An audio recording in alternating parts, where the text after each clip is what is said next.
Hello, Internet. The Morgan You Know podcast network presents Balls and Brew.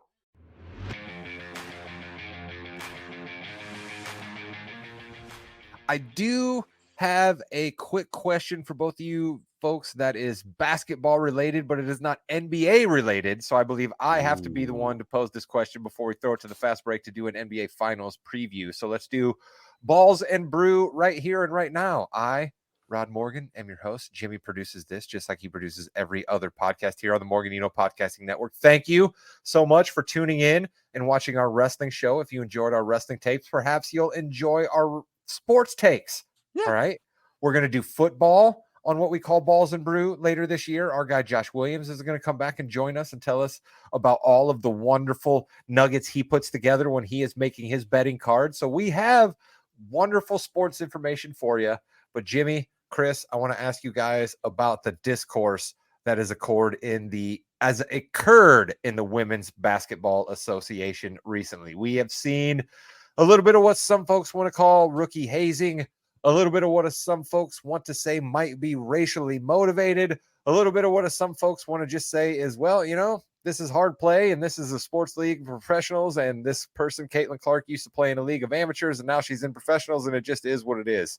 Chris, Jimmy, I want to know, where do you guys come down on those three different sides of the Caitlin Clark discourse at the moment? Jimmy, I'll start with you. So I've seen a lot going around about this, and really, I think the WNBA players need to look at the long term, the 30,000 foot view. Caitlin Clark is bringing people to the league, but there's so many different teams and so much good talent that they are going to be seen because of that, and then they can become bigger. I know, I think in Washington they had 19,000 people at a WNBA game recently. That's awesome. But also, like, it's so weird. Is it jealousy? Is it just, I don't understand what's going on with that, because she is bringing eyes in. They have chartered flights now. That's a new thing. Why?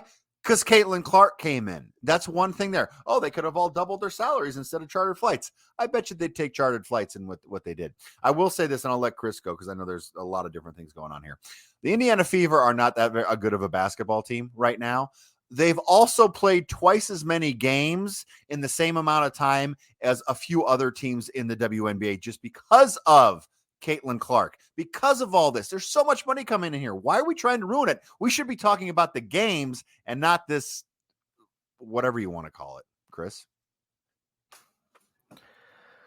Okay, so I will start this off by saying I don't really watch the WNBA. All right, so like I can't speak to the games or the product on the court. I did watch the women's basketball tournaments the last couple of years, and here's what I'll say.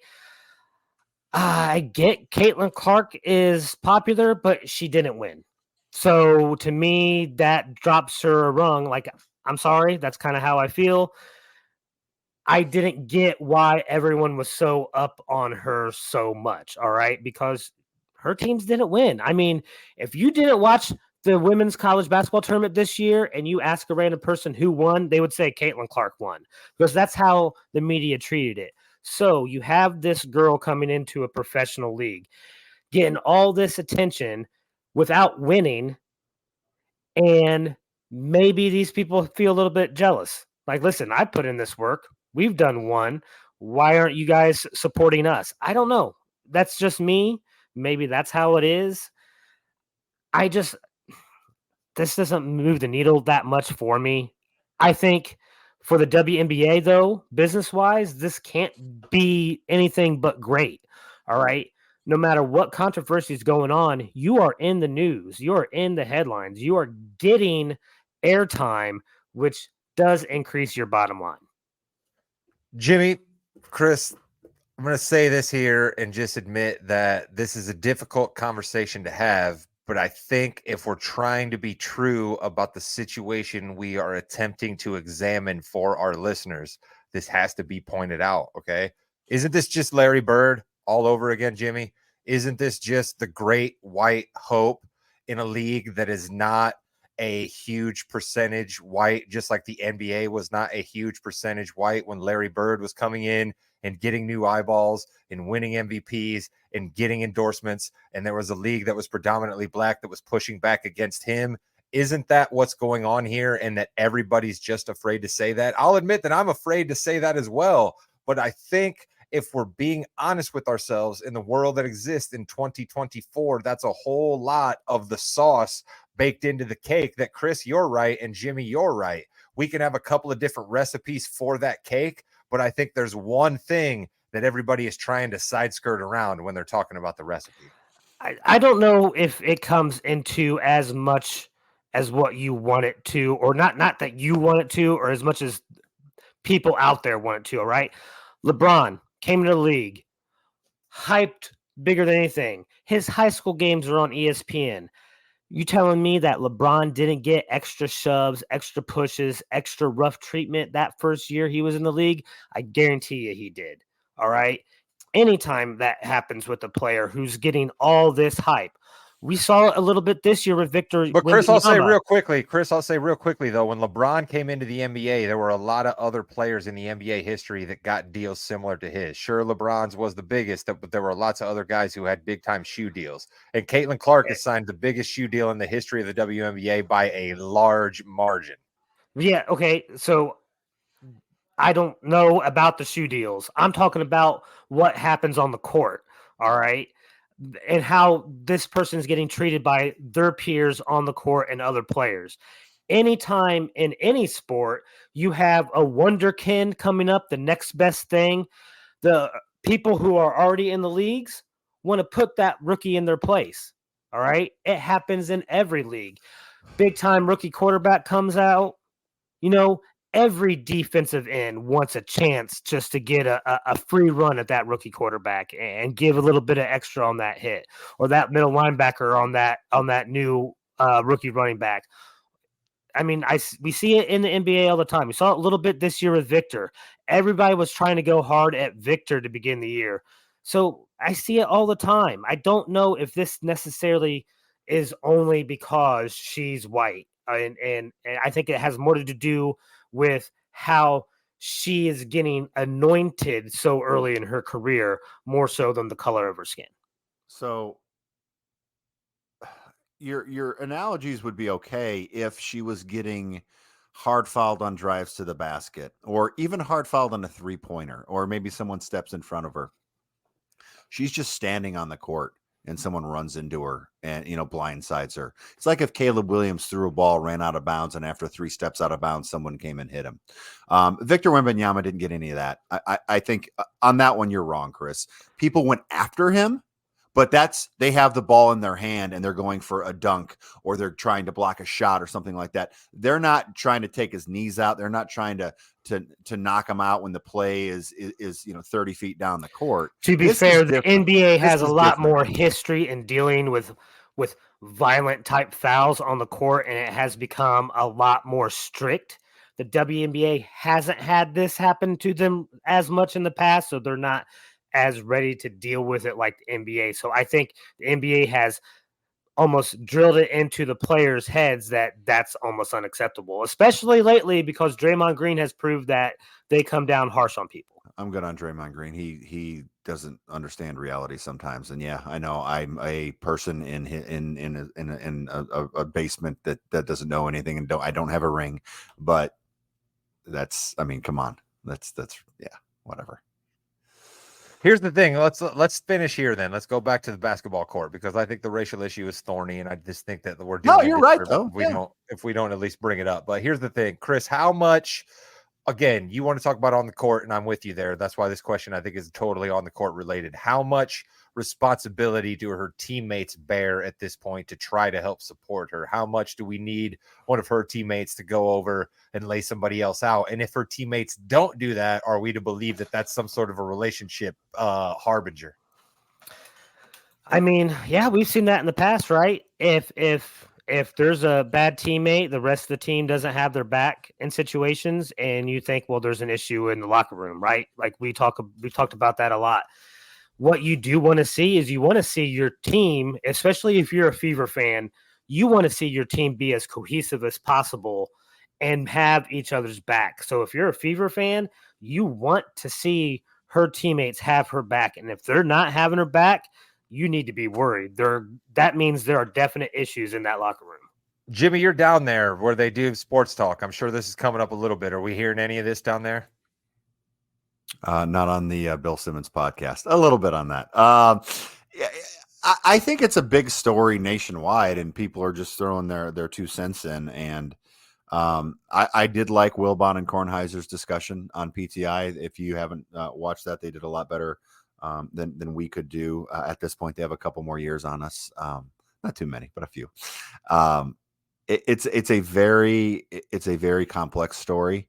And I think we just need to remember that while controversy does create cash, shout out Eric Bischoff, we need to have the players safe and able to play for that cash to be created.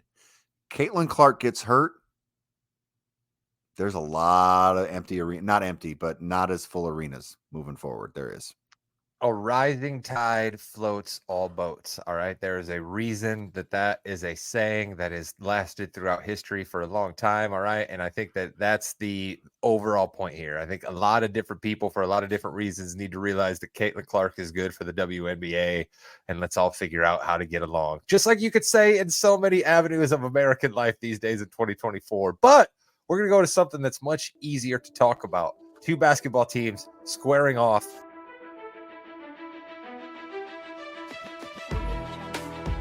Welcome to the Fast Break, the fastest 15 minutes in the NBA. Jimmy, Rod, and Chris are here. We have an NBA Finals, but of course, on the eve of the Finals, we have to talk about a $76 billion deal that has now. Rod, have you heard? Yes, Rod has heard. Rod is wearing his NBA on NBC hat. Of course he is, because he is amazing. He's also wearing a nice Seth Rollins shirt. Chris King does not know what a television is. It's like radio with pictures. Yes, I have made the joke before when the NFL signed their deal, but it's still funny to me, and that's all that matters. It looks like we have ESPN, we have NBC, and we have Amazon. Gentlemen, is that going to be too much, or are we okay? Chris King, you okay with having it on 3 different stations like that? Like we've had it. I mean, well, Amazon's not getting my money, so I'll never watch those games. Okay. Amazon's never getting Chris's money. I think we struck a chord. Rod, thoughts? I think it's absolutely essential that the NBA have the deal with Amazon, because Amazon works in the way that I think we are moving, right? Amazon can have a game on a Thursday night, a Wednesday night, a Friday night, whatever night, and they can have the jersey of said team. They can have the Second City edition jersey. They can have official team shorts, right? They can have bobbleheads, you know what I mean? They can have all that different stuff. They can even send you a link to how to subscribe to the team's, RSN that has just their games. You can get the link to sign up for NBA League Pass. I mean, there's just going to be so many different ways that the NBA will be able to track its users better, to be able to better serve advertisers, which in a world of diminishing viewers is king, right, Jimmy? Like, a lot of people have questions about how the NBA can be losing viewers year after year, but their deal continues to go up and up. And I think the simple answer to that is there's not a lot of inventory these days that people care about. And we can make an argument that no one cares about a regular season NBA game. Of course they don't. But you know what a regular season NBA game is? A little bit more important than the 45th different time you can run National Treasure by Nicolas Cage on your cable channel. You know what I mean? So like, it gives you a little bit of relevancy and something you can sell to advertisers. Sure. Anyone wants to jump in on YouTube, Facebook, or X, just throw a comment in the chat and we will definitely bring that up for you. But yeah, you've got to remember, Chris, you may not know this because it's on the internet and we barely got you on here, but Amazon doesn't have to worry about preempting anything. Okay. When the dog show is on USA, Raw always went out. That happened for like 2 decades, right? Okay, let's just Amazon can put them both on at the same time. It doesn't really matter. Let's just call it for what it is. Amazon is not doing anything else but cornering a specific niche market of NBA fans and keep them on their website longer, so they are more likely to then buy something else on that website. All right. It's just like a gas station. The gas isn't there to make the money. It's just to get the people inside the store to buy other shit. But if that's where we're going in TV viewership, then God bless the NBA for being there. That's what I say. Yeah, for sure. I mean, that's what it is. That's why NBC has it. It's not they're going to lose money on the NBA, but it's the advertising that they get on other shows before and after. It's more viewers. That's what they want. Now, that's an old model. We have an old and a new model here too, so that's kind of interesting. ESPN doing the same thing there. TNT loses it. I'm not that worried. You know, when I go on YouTube TV, I just click on NBA and all the games show up. I can pick whichever I want wherever it's playing. That really doesn't matter. Obviously, this time I'd probably have to go to Amazon for that. But I'm not too concerned about TNT. I know, Rod, you probably have some thoughts on the big show on TNT. Well, we all love Inside the NBA, but my question is, do we just love Inside the NBA as an idea, right? And how many of us actually tune in? Because I know I love the NBA probably more than the average guy. I would tell you I love Charles Barkley, Ernie Johnson, Kenny Smith, and Shaquille O'Neal, but I'm not a fervent viewer of that show. Frankly, it's just on too late. I have to go to bed, all of the above. So I'm not consistently watching Inside the NBA. When I catch them between games and at half times, I think that they're better than anything that ESPN throws out there. But I can't say that I'm going to cry for a guy like Shaquille O'Neal, who has plenty of money, a guy like Charles Barkley, who has plenty of money, and a guy like Kenny Smith, who even is not as famous as Charles Barkley or Shaq, but he has plenty of money too. I'm not going to cry for any of those guys. They're going to give me a pregame show that I'm still not going to watch. So as much as I have nostalgia for how great those guys were once, I don't necessarily think it makes me sad here in the present day. Chris?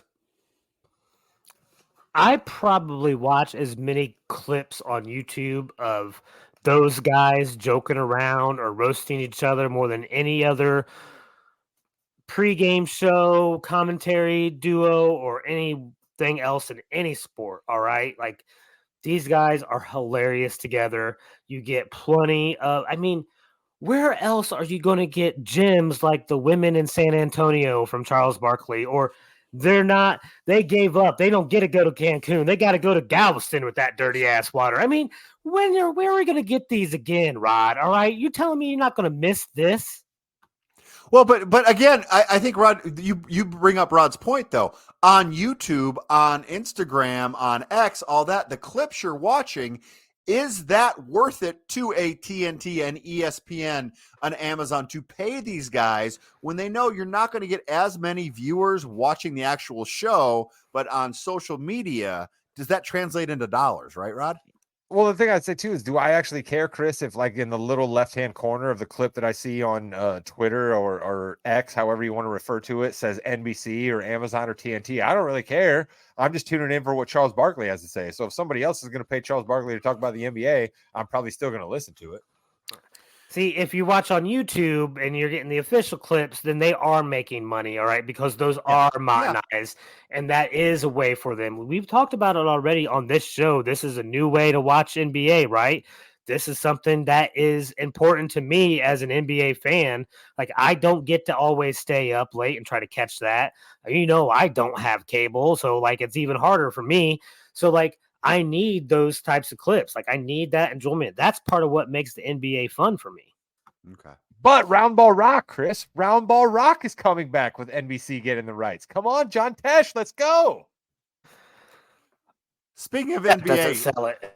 Let's talk about the NBA championship between the Boston Celtics and Dallas Mavericks. So many storylines. They're going to love all of this. Kyrie coming back, going against the Celtics. Kyrie and Luka, that dynamic against Brown and Tatum. Right now, Rod, the Celtics, your Celtics, are minus 225 against the Mavericks, who are plus 188. How you feeling right now as the odds-on favorite to win the championship? I feel great. Give me the Celtics in 5. Give me the Celtics in 5 here. 5. Right? I think what we are seeing right now, Jimmy, is a clear laying out of the problem with modern sports culture. Okay. We have zero memory. Zero. We are always moving on to the next. We are always future casting. We are always dealing with the thing we saw the night before. So I think everybody right now has the catnip of, oh my God, Dallas, how good do they look? They beat the Timberwolves. The Timberwolves beat the Nuggets. Look at Dallas. Oh my goodness, how good are they? They beat Oklahoma City. Luka Doncic. Could he be better than Jokic? We're so wrapped up in that, and we don't realize that what the NBA history teaches us is a team like this Boston Celtics team wins the championship. Okay. They were unquestionably the best team in the regular season. They have tons of postseason experience. They have the scars. They made the trades to change their team up to get better on the delinquencies they had the year before. And if a team like Dallas, with the record they had and the seed they had, it will be like the third biggest upset in NBA history. So I just think people are falling under the guise of Luka's playing so well right now that the Mavericks are clearly better than the Celtics. No, they are not. Luka might be the best player on the court, but the Celtics have 5 to 6 players that any other team in the NBA would absolutely salivate over having. And if they stay healthy, this Celtics team is ready to win. And they have lost 2 games this postseason. I'm sorry that you can point out all the guys that were injured on the other side, but the Celtics have lost 2 games and their scoring differential is historic. This team is really, really good, and people have slept on them. Chris, are you one of those people who fell for the Luka's playing very well, and you think the Mavericks have a shot here? Who you got? How do you think the finals are going to go? Okay, so boy, there's a lot to unpack there, Rod. But first, let me start here. The NBA messed up. Why in the world are we waiting a full Oh, week no question. to start the finals? All right, they had Blame they ESPN and ABC more than the NBA, please, Okay, but you're not wrong. Yeah, okay, you're right. they had a perfect opportunity to have game 1 on a Sunday night. Perfect time to get as many viewers as possible in a primetime slot to start off the series. That was the way to go. They messed up. We're waiting a week. You know, the average fan that was probably excited a week ago has to be reminded now. I all also right? have to point out they wait 2 weeks to play the Super Bowl now, and people don't really care about that. Somehow No, 100 million no. people still tune in for that. I do. I did No. care about that. I agree with Chris on this one because, and you may as well, Rod, but I agree with Chris because the NBA was kind of hot there for a minute. And then the last couple of games, it was kind of boring. The last couple series, excuse me. Fine, ESPN and ABC want to sell to their advertisers that the finals is this date through this date. They said do. it. The NBA had very little to do with it. You're not wrong, Chris. I would love for them to start it a while back too, but it just is what it is. ESPN and ABC pay the money. They set the date. Bam. So, Chris, going back to my original question, Okay, sir. so let's go back. So one thing that we've always been told, and we all know as sports fans, the playoffs are a different season. It's a whole new season in the playoffs. All right. So let's not go crazy and talk about how great Boston was in the regular season. All right. Yes, they were the best team in the NBA, but this is a new season. All right. And in this season right now, I don't know if they're the best team in the NBA, let alone the best team in these finals. So, like, I'm not sold on Boston going to win in 5 or even win, because I remember a time when there was a historically great offense, had a historic great run in the postseason. Definitely by far the best team in the NBA. And they lost in the finals to the best player on the court. And I'm talking about those Golden State Warriors losing to LeBron and the Cavs. Who was on those Cavs team, Rod? I can't remember exactly. That's right. It was your boy Kyrie Irving. Mavs in 6. Okay, so Chris was one of those people. I think this is going to go 6. I do think it's going to go 6. I think the Celtics will win if Porzingis plays. I think it's going to be a pretty good series, but I think Porzingis will get it there. If Porzingis does not play, I think it might go 7. I still think the Celtics will win. So I do well, you know what? My NBA picks are a little bit better than my NFL picks, Rod. So we've got a chance here. We got a chance to be okay. But I loved Luka, but here's the thing. No one has had the defense that the Celtics can throw on Luka and Kyrie. They're probably going to throw it more at Kyrie than Luka and just let Luka have his 35. That's fine. But it's the other players, the PJ Washingtons, that they are now going to have a good defender on. Daniel Gafford, Lively, all those players are going to have good defenders on them where they didn't necessarily have the right matchups against the Timberwolves, Rod. I'm not necessarily arguing that regular season dominance means a team is going to win. I'm just more speaking to NBA history, just proportionately speaks to teams that are that good and have the stats that the Celtics have behind them tend to win, and teams that have the stats that this Mavericks team has behind them tend to lose. That's why they would be the third biggest upset in the history of the NBA to win the finals. But Chris, let me ask you this question. Would you feel better or worse about the Celtics if, let's say, they lost 0 games on the way to the finals? Or would you feel better about them if they lost 5 or 6 games on the way to the finals? Like, which way would you feel better about them? Because basically they've done exactly what they were supposed to do up until this point. Yeah, see, that's the issue, Rod. They wouldn't have been able to do anything different, win more, lose more, anything this year. All right. The problem with the Celtics is they've been this good for a lot of years. They should have been in this situation before more times than just once with this group, like core group of guys. All right. They have been a historically great team that has consistently underperformed every single year. Until that changes, I don't have that faith. Is Rod, it underperforming though? We talk about this a lot, right? Like only one team's going to win the championship, right? Like we love to put all these teams up against a barrier of win the championship is the only success you can have. But guess what? That's so ultimately not fair because only one team is going to win the championship. You are Don't a you think? Celtics fan. You have more NBA championships than every other franchise in the Except league one. Except one. We're tied with one. except kind of. one. But take every other team in the league and add them together, and you're probably not as many as the Celtics. All right. So the Boston Celtics fan But they does haven't won a expect championship in 20 does 27 years, Chris. expect okay, but your fans are fanatics, just like the Hoosier Yes. fans are, right? We aren't happy unless we're winning a national championship. If we're not competing, we want We to haven't been fire happy in a long everybody. time. Yes, same way with Boston. You guys haven't been happy in a long time, and you're not happy unless you win championships. All right, you are a championship city, Boston. You want championships, and if you don't win a championship, that's a failure. Blame the Patriots if you want to blame somebody besides Boston Wow. Celtics. I mean, between the Celtics and the Patriots, like you guys have done nothing but win, and that's what you are I'm expected not a to Patriots do. fan. I just want to throw that out there real quick in case some folks are tuning in and like thinking that I'm a Patriots fan for some reason because of Chris's eloquent monologue there. As eloquent as it was, I'm not a Patriots fan, so I could care less what Bill Belichick and Tom Brady and all those football teams did over all those years. But the Celtics are certainly a team that I pull for. I don't have a better explanation other than when I was a kid, Larry Bird was a boy that played for them, and I was a boy from Indiana that loved basketball, and so they were my favorite team. I've just pulled for them all of these years. Loved Paul Pierce, loved Danny Ainge, loved Kevin McHale. You know what I mean? Loved D Brown, right? Come on, let's pump it up and win the slam dunk contest. That was a highlight for my Celtics for a while. So They I got just Brad think Stevens people in the are front office. sleeping.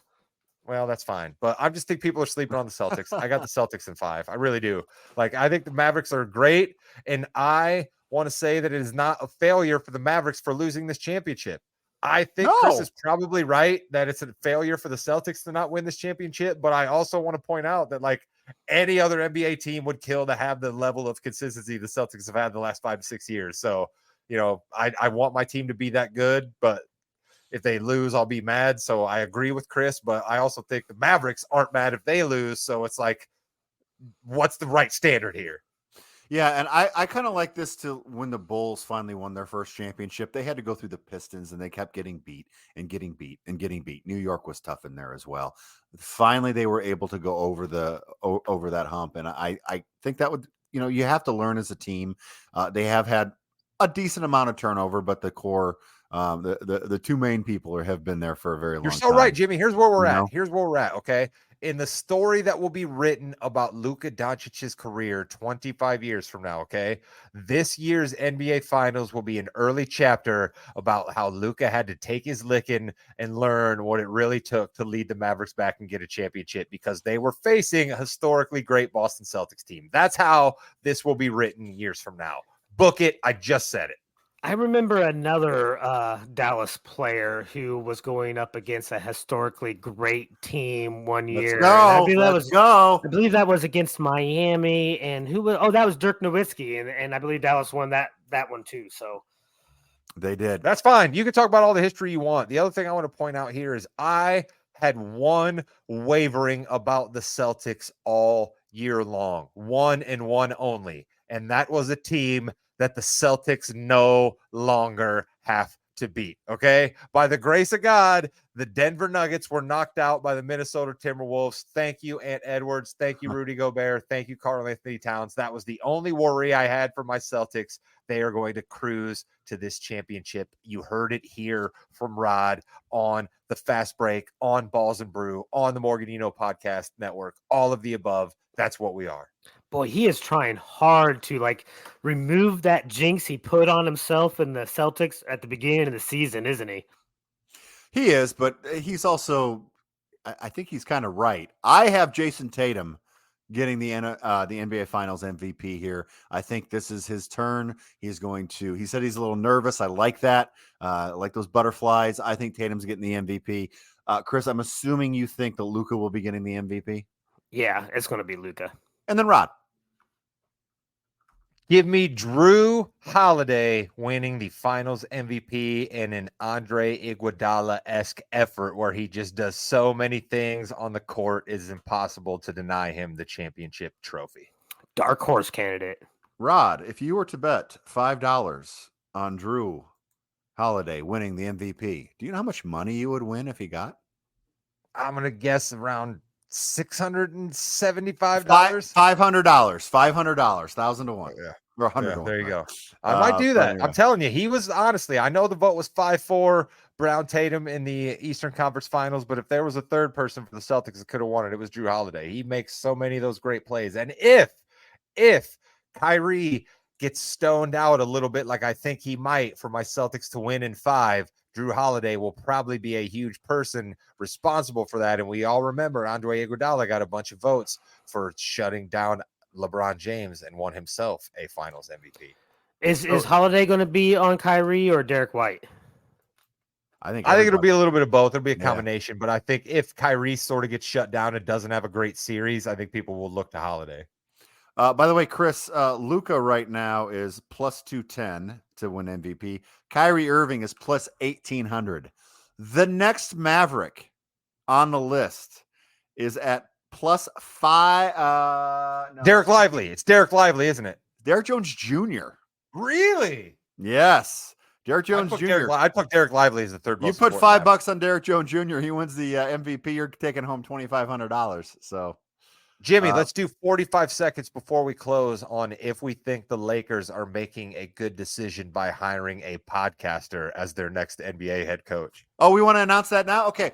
Rod has accepted the head coaching position with the Los Angeles Lakers, and we are so excited. Still no one is going to listen or watch our show, even though we have the freaking coach of the Lakers on it. That's right. But that's okay. That's right. We do this for fun, Chris. Chris, I think we've proven tonight that Dominic Mysterio listens to Yeah We Know. That's a valid point. He does. Chris, JJ Redick's going to be the coach of the Lakers. What the hell's going on? I guess if you do get your face on TV and seem like you know what you're talking about, you can get yourself a pretty good paying job. Rod, I will just say this for you. JJ Redick is not signing free agents. JJ Redick does not have a lot of money into two people who had their most healthy seasons in a while together last year, and that got them into the play-in. They're going to have to get some kind of a third star, but if they get a third star, then your bench is even more depleted. I don't understand. It's not JJ Redick. It wasn't Darvin Ham. A little bit of Darvin Ham. It's the players around LeBron and AD. You've got to get players, and you can't do that as a coach. I don't know. Jimmy, I'll say this. Beware, JJ, of Byron Scott. Okay. Do we all remember what happened to Byron Scott? He got hired to be the Cleveland Cavaliers coach the year after LeBron bolted town and went to the Lakers. All right. And things for the Cavs were absolutely 100% terrible there. Or maybe I have my timelines wrong. Maybe he was immediately after LeBron bolted to Miami. Either way, he took over coaching a team that he thought LeBron might coach, and then LeBron bolted, and it was a bad situation. And I'm telling you right now, Jimmy, there's a bunch of winds blowing that say the Lakers are going to hire JJ, and they're going to draft Bronny, and LeBron's coming back. But LeBron is technically a free agent right now. I really think there's a possibility LeBron James plays on a different team next year. So beware, JJ, of taking that job if he happens to be listening to the Morganino Podcasting Network. And that has been the fastest 15 minutes in the NBA. Jimmy, Rod, and Chris say thank you for listening. Goodbye, Internet.